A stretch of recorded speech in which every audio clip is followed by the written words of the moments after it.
ಮಿತ್ರರೇ, ನಾವು ಇವಾಗ ಚಂದ್ರಶೇಖರ್ ಅವ್ರ ತೋಟದಲ್ಲಿ ಒಂದು ಬಯೋಡೈಜೆಸ್ಟರ್ ಅಂತ ಹೇಳ್ತೀವಿ. ಇದರಲ್ಲಿ ಅವರು ಜೈವಿಕ ಗೊಬ್ಬರ ಉತ್ಪಾದನಾ ಘಟಕ, ದ್ರವರೂಪದ ಜೈವಿಕ ಗೊಬ್ಬರ ಉತ್ಪಾದನಾ ಘಟಕ, ಲಿಕ್ವಿಡ್ ಆರ್ಗ್ಯಾನಿಕ್ ಮೆನ್ಯೂರ್ ಅದನ್ನ ಉತ್ಪಾದನೆ ಮಾಡೋಕ್ಕೆ ಒಂದು ವ್ಯವಸ್ಥೆ ಮಾಡ್ಕೊಂಡಿದ್ದಾರೆ.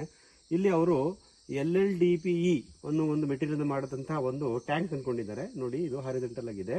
ಇದ್ರದ್ದು 3000 ಲೀಟರ್ ಕೆಪಾಸಿಟಿ. ಈ ಟ್ಯಾಂಕಿಗೆ ಈ ತರ ಒಂದು ಪೈಪ್ ಲೈನ್ ಅಲ್ಲಿ ಕನೆಕ್ಷನ್ ತಗೊಂಡ್ಬಂದು ಇದಕ್ಕೆ ಈ ಒಂದು ಡ್ರಮ್ ಇಟ್ಟಿದ್ದಾರೆ. ಇದು ನಮ್ಮ LLDPE ಘಟಕದ ಒಳಭಾಗ, ಇನ್ಲೆಟ್. ಈ ಇನ್ಲೆಟ್ಗೆ ಇಲ್ಲಿ ವಾಲ್ವ್ ಇಟ್ಟಿದ್ದಾರೆ. ಇದಕ್ಕೆ ಇನ್ಪುಟ್ ಕೊಡಕ್ಕೆ ಒಂದು 200 litre PVC drum, plastic drum ಇದೆ ಇಲ್ಲಿ. ಈ ಡ್ರಮ್ಗೆ ಅವ್ರು ಏನ್ ಮಾಡ್ತಾರೆ, ಇನ್ಪುಟ್ ಹಾಕ್ತಾ ಬರ್ತಾರೆ.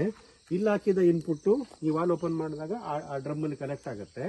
ಅದು ಫರ್ಮೆಂಟೇಷನ್ ಆದ್ಮೇಲೆ, ಕಳಿಯುವಿಕೆ ಆದ್ಮೇಲೆ, ಬುರುಗುವಿಕೆ ಆದ್ಮೇಲೆ ಔಟ್ಪುಟ್ ನಮ್ಗೆ ಆ ಕಡೆ ಬರುತ್ತೆ. ಅದನ್ನ ನೆಕ್ಸ್ಟ್ ವಿಡಿಯೋದಲ್ಲಿ ನೋಡೋಣ. ಈಗ ಇನ್ಪುಟ್ ಬಗ್ಗೆ ಮಾತಾಡೋಣ. ಚಂದ್ರಶೇಖರ್ ಸರ್, ಈಗ ಈ ನಮ್ಮ ಡ್ರಮ್ ಅಲ್ಲಿ ನಾವು ಪ್ರತಿ ಸಲ 10 kg ಸಗಣಿ, 10 kg ಗಂಜಲ, 2 kg ಬೆಲ್ಲ, ಸ್ವಲ್ಪ ಮಜ್ಜಿಗೆ, ಇಷ್ಟು ದ್ರಾವಣವನ್ನು ಹಾಕ್ತಿದೀವಿ. ಮತ್ತೆ ಇಷ್ಟು ದ್ರಾವಣ ಇದಕ್ಕೆ ಹಾಕ್ಬಿಟ್ಟು ಅದು ಸ್ವಲ್ಪ ಕೋಲಲ್ಲಿ ತೊಳಸ್ಬಿಟ್ಟು ಒಂದ್ 2 ಲೀಟರ್ ಅಷ್ಟು ಮಜ್ಜಿಗೆ ಹಾಕಿದ್ರೆ ಒಳ್ಳೇದು.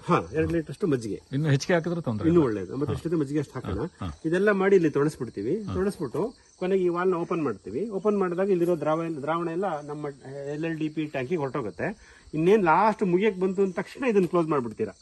ಉದ್ದೇಶ ಏನಂದ್ರೆ ಇಲ್ಲಿ ಯಾವುದೇ ರೀತಿ ಗಾಳಿ ಸಂಚಾರ ಆಗಬಾರ್ದು.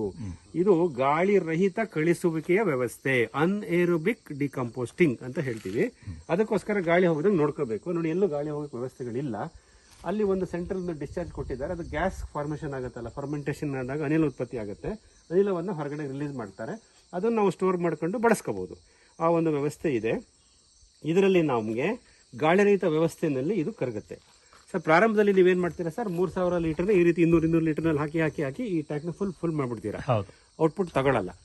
ಆಮೇಲೆ ಇದನ್ನ 50 ದಿವಸ ಕಳಿಲಿಕ್ಕೆ ಬಿಡ್ತೀರಾ. 50 ದಿವಸದ ನಂತರ ಆ ಕಡೆ ಹೋಗಿ ನಾವು ಔಟ್ಪುಟ್ ವಾಲ್ ಅಲ್ಲಿ ನಾವು ಆ ದ್ರವವನ್ನು ಸಂಗ್ರಹಣ ಮಾಡ್ಕೊಂತೀವಿ. ಇದು ಈಗ ಮಾಡ್ತಿರುವಂತ ಒಂದು ಮೊದಲ ಈಗಿನ ಕ್ರಮ. ಇದರಲ್ಲಿ ನಮ್ಮ ಸಗಣಿ ಮತ್ತು ಗಂಜಲದಲ್ಲಿ ಇರತಕ್ಕಂತ ಸೂಕ್ಷ್ಮ ಜೀವಿಗಳೇ ಆ ಒಂದು ನಮ್ಮ ಈ ಫರ್ಮೆಂಟೇಷನ್ ಪ್ರೋಸೆಸ್ ನ ಮಾಡ್ತಾ ಇವೆ.